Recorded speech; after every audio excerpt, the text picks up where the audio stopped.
I don't think I've ever fallen in love this fast. She has a name. So does this. I call it Vera. This shotgun hits hard, has snappy aim, and reloads quick enough to put down whole hordes by itself. So why isn't it getting the respect it deserves? My name is Commissar Kai, and today I'm going to show y'all exactly why this gun is so strong and how to use it to its fullest potential. Plus, we'll be busting some myths and some misinformed opinions. Let's start off with its stats. The M90A Shotgun fires 8-gauge Magnum buckshot rounds. Each shell carries 11 pellets that each do 55 damage and 15 durable damage for a total of 605 and 165 damage respectively, making this the hardest hitting shotgun in the game. Hell, its durable damage, the ability to hit the hardened parts of enemies, is only 2 less than the frickin' AMR, which is just nuts for a primary weapon. It has excellent ergonomics at 65, which is the same as the Punisher, making it a very responsive weapon that excels in close quarters. And it has a massive amount of stagger force at 35, which is enough to smack around anything smaller than a tank-sized enemy. It does come with 2 small downsides. The first is its capacity, which is pretty limited at 6 shells for the internal magazine and 44 spare shells, but luckily you can mitigate this weakness entirely through using a reload tech of slotting in shells between shots and bringing the siege-ready armor passive or a supply pack. The other quote-unquote downside is it's a light pen weapon.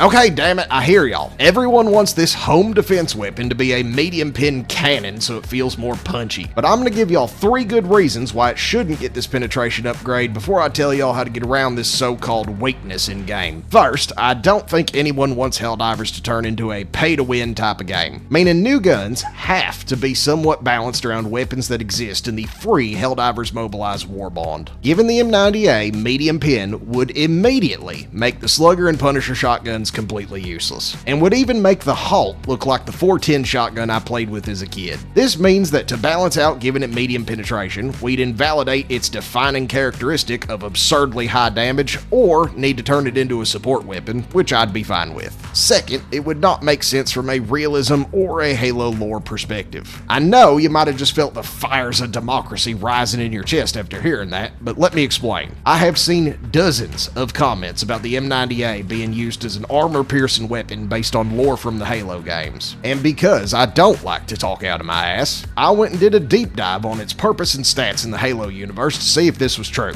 I could not find a single example of anyone in the Halo books, games, or TV shows mentioning that the M90A was designed to pierce armor. In fact, the only bit I found talking about it praised it as a weapon for having a situationally beneficial lack of propensity to cause unintended damage to hard targets such as spacecraft hulls. Or, translated into Helldiver, that says, "Thank democracy, this cannon can't pierce armor, or I'd be learning to swim in space." Even in the cutscenes of the games, you can see it knocking a brute down without going through their armor, which is exactly what it's supposed to do. Buckshot, even buckshot made out of tungsten backed by an 8-gauge Magnum round, is not designed to defeat armor. It will carry a ton of force behind it, but a round, heavy ball moving at relatively slow velocity ain't going through the steel plate of a Devastator's chest. Velocity and hardness is what beats armor, not mass. Wait, damn it. Okay, in Helldiver terms, one hard rock that goes fast beats armor. Many heavy rocks that go slow squish squishy bits. My final reason is that it does not need medium pin to fill its role. So let me show you exactly why I love this gun so much. Against bugs, the damage and the stagger are so high that you could blast your way through an entire bug breach using just your trusty shotgun. This makes it an exceptional weapon against the Predator strain and for retiring traders. H.J. Smith, get back here right now with my child.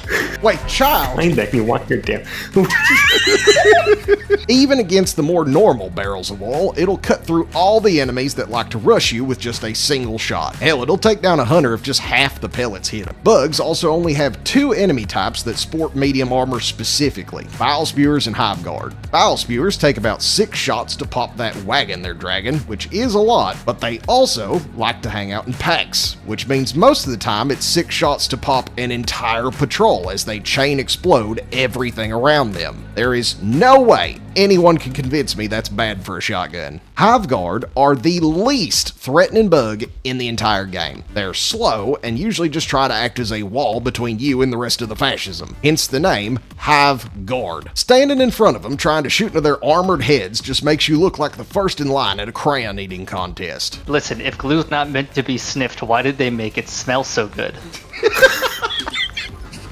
So don't forget about your other weapons. A quick swap to a Verdict, Talon, Crisper, or Grenade pistol is enough to handle a low number of them. But if you're on a Hive Guard seed and they're absolutely freaking everywhere, they're still comically easy to handle. It's not like these timid mushrooms are much of a threat to you, and when they're all huddled together, shaken at the very thought of democratic enlightenment, smack some sense into them with an Eagle, Orbital, or a grenade. That said, if you are bound freaking determined to kill them with your boomstick of freedom, or you've run out of other tools, either shoot them right here between their armored plates to open them up for a follow-up shot, or use my secret technique passed down by generations of commissars. Move slightly to the left or right and blast them in the squishy bits. Even in the absolute worst case scenarios where you're surrounded by the least threatening enemy in the game and too panic-stricken by their menacing stares to act.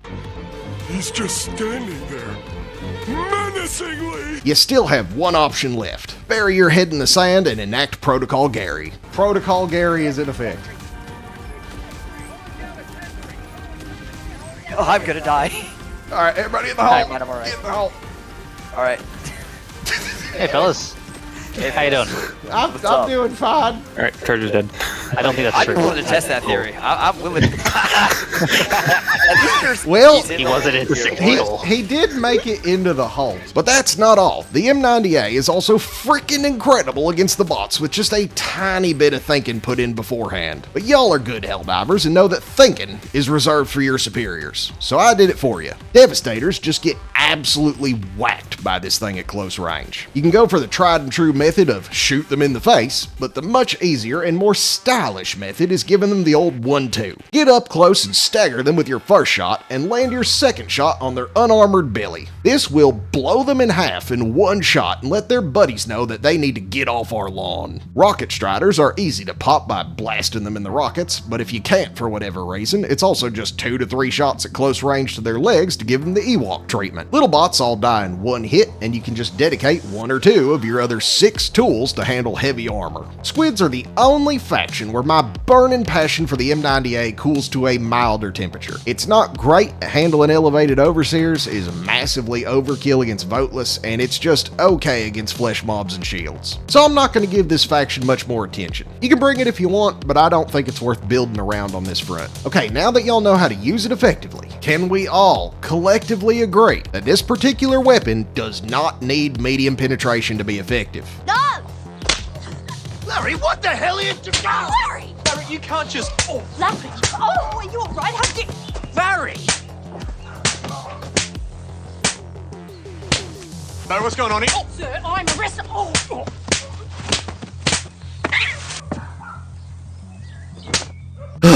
Okay, we'll have to agree to disagree. Anyway, let's move on to some incredible synergies the M90A has for the bugs and bots. On bugs, you will feel the ammo limitations of the M90A due to the sheer amount of targets you're going to have to deal with. So pairing it with Siege Ready and or a supply pack to remove this limiter is what really enables it to shine. From here, we'll take the Talon, Grenade Pistol, Crisper, or Verdict in case we need to quickly deal with a Hive Guard or Bile Spear that got too close, gas or fire grenades to close bug holes and buy us more time to blast through hordes, and EATs, the Quasar Cannon, or the Commando for heavy targets. The rest is really up to you since just these tools let you handle any threat that the bugs have. But if you want my recommendation, I would bring strafing runs for side objectives and general horde clear and Matilda to watch your back. The M90A is also extremely effective in the new cave systems because of its stagger and raw damage. It helps out a ton with thinning the herd of alpha commanders and pace anything warrior sized or smaller, but it does struggle with bile spewers clogging up tunnels and the new burrow bugs in these tightly confined spaces. But pairing it with a Talon and a grenade launcher solves both of these problems nicely. If you're struggling on these missions, bring the Talon, grenade launcher, and supply pack for all your basic mobbing requirements, gas grenades to create space and maneuver more freely through the Underdark, and round the loadout out with EATs and a Hellbomb backpack. You'll also want to suit up in heavy armor to avoid melting like the Wicked Witch of the Galactic West. I've got a video coming out soon with more specifics on how to handle these cave fights as a team, so check it out next week. For bots, the personal shield generator powers up the shotgun by enabling you to get in close and put that massive 605 damage to work. I had so much fun turning my brain off and running at the bots that I think this might be my new default method of scrap disposal. Back in my day, we had one brain cell to share between a whole platoon.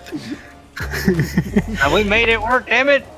We pawned it off on the weekends. Pair these with any backpackless anti-tank stratagem and thermite grenades so you're not caught flat-footed against war striders, tanks, and hulks. And round out your stratagems with Randy and your favorite flavor of Eagle or Orbital for more crowd control. This setup is way stronger than I thought it would be and warrants a try next time you head to the bot front. Blasting our enemies to pieces with a high-damage pump-action shotgun is a dream come true, and it is far more effective than most people give it credit. So don't worry about it being light pin and just enjoy murdering tyrants. Until next time, this is Commissar Kai signing out. If you'd like, you can shoot me in the face. I accept the consequences, but it was for the content.